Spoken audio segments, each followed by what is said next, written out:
Ayun po, atin natawagan natin si Pastor Jason na para po mag-turn ng devotion ngayong gabi.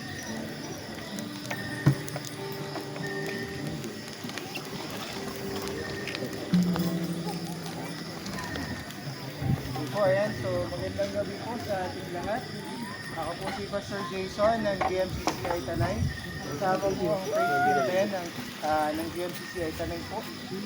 Salamat sa Panginoon sa pagkakataong ito na binigay sa atin upang magsama-sama uli sa lugar po na ito.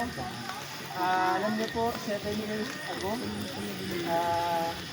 same spot, dito din po, ako dito yung nag-share ng devotion. And as I remember, yung na-share ko po nun is pressing towards the goal. Na kahit ano po man yung mga pinagdadaanan, alam niyo po nun, we are, nung panahon na yun, we are celebrating 30 years of the goodness of God. And ngayon, na po, God is continually showing His love, His care for us. No po, kung paano from the beginning ito ay napag-usapan, ito ay napagplanuhan hanggang sa ngayon na tayo po ay naririto na. No po, celebrating yung kabutihan ng Panginoon. And ngayon po, alam nyo, iba na yung iba na yung naging kumbaga composition nung pagsasama natin na to.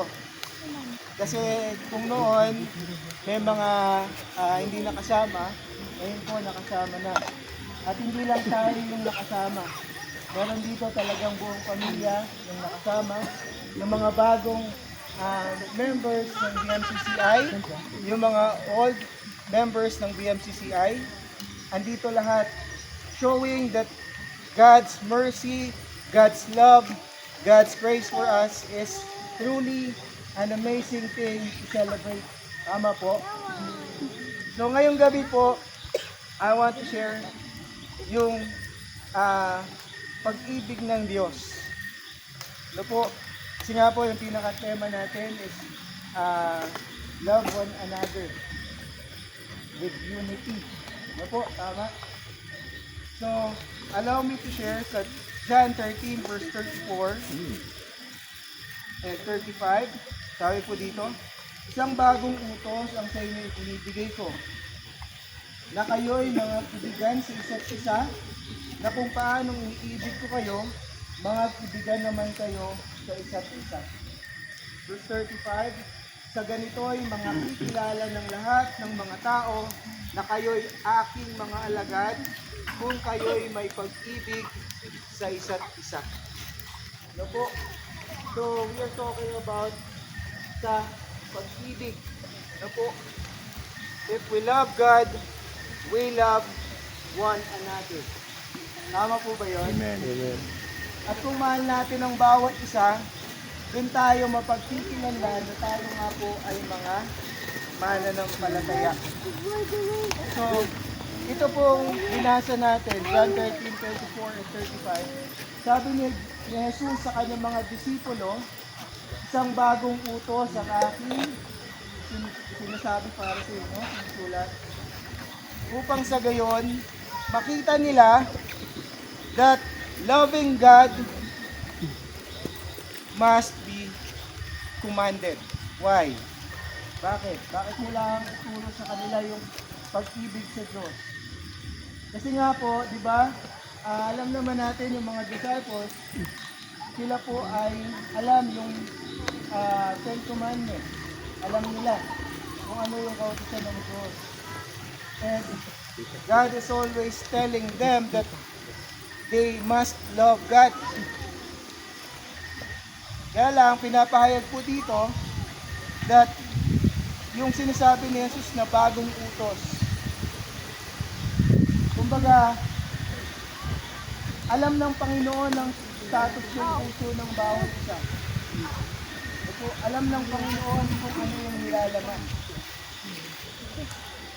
Na dumadating sa point na yung bawat isa, kahit na kumikilala sa Panginoon, nagkakaroon ng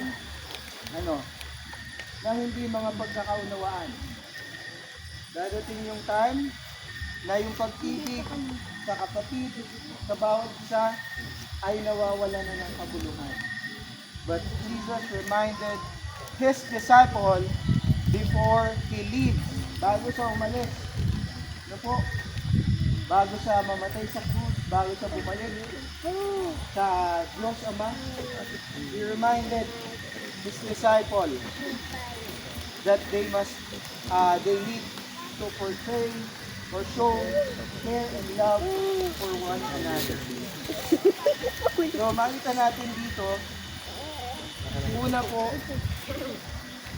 na point na makikita natin dyan, loving one another characterize us as a believer. Ako, dahil nung binasa nga po natin, pag tayo po ay umiibig sa ating mga kapwa, kapatid, na mananampalataya, pinapakita yung character natin. And the character na kailangan na maipakita natin, lumabas sa atin, is yung character ni Kristo. Na yung ability to love his brother. Sa kabila ng sa kabila po na yung kanyang mga kapatid ay mga makasalanan. Diyo po, dahil lahat ng tao po nagsisala.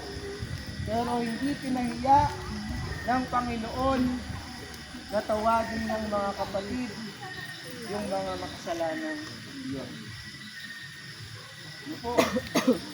So, may kilala yung character o mapagkikilanlan tayo as believer.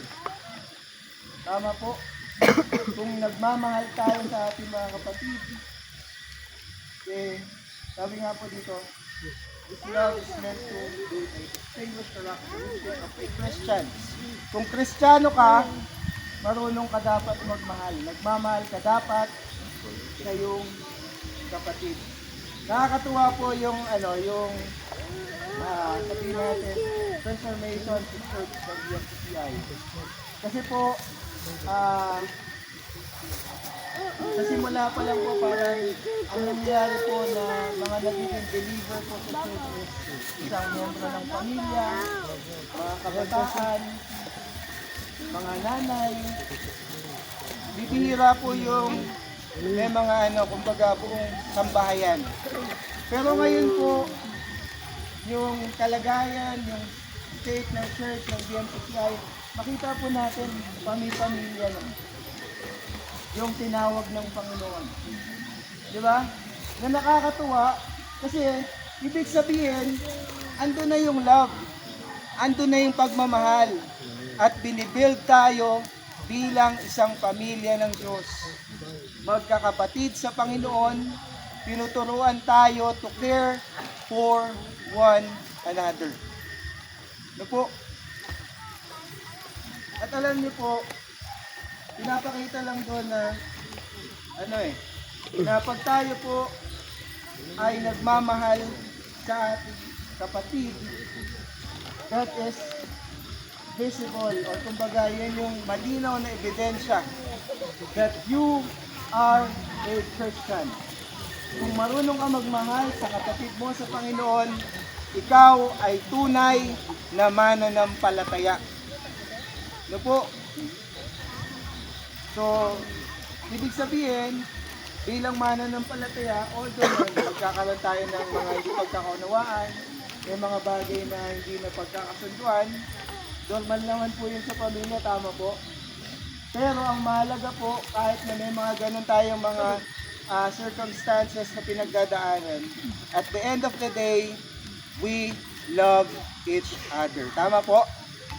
Di ba mahal po natin ang pamilya natin? Amen. Amen. Mahal din natin ang pamilya natin na BMCCI. Amen.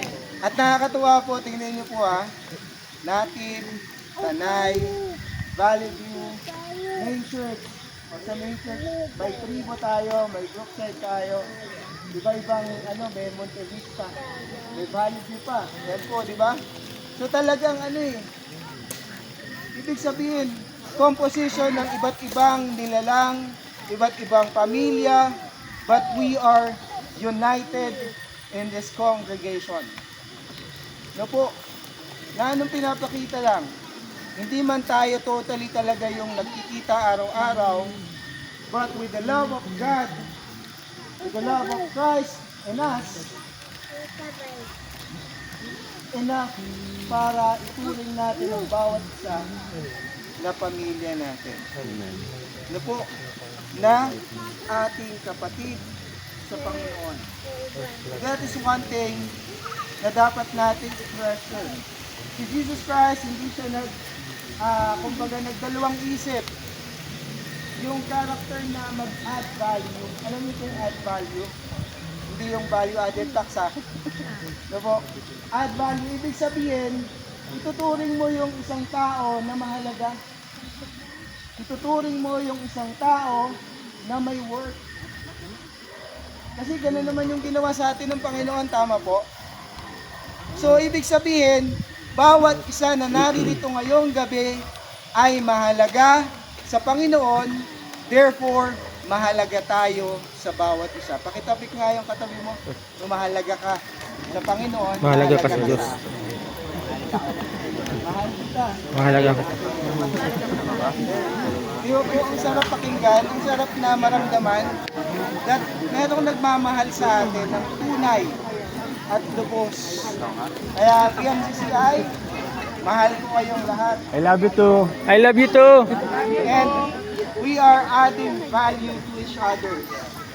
Hindi natin tinuturing yung bawat isa na ibang tao, strangers, but we treat each other as a family.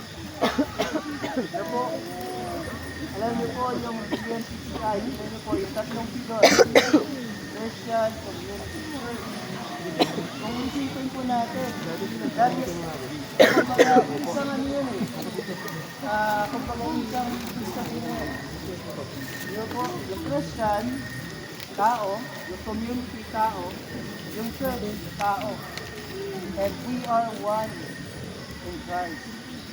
Kahit na ano pa man yung apelyido mo, ano man ang family mo, background, ano man saan ka man galing, we are one with Christ.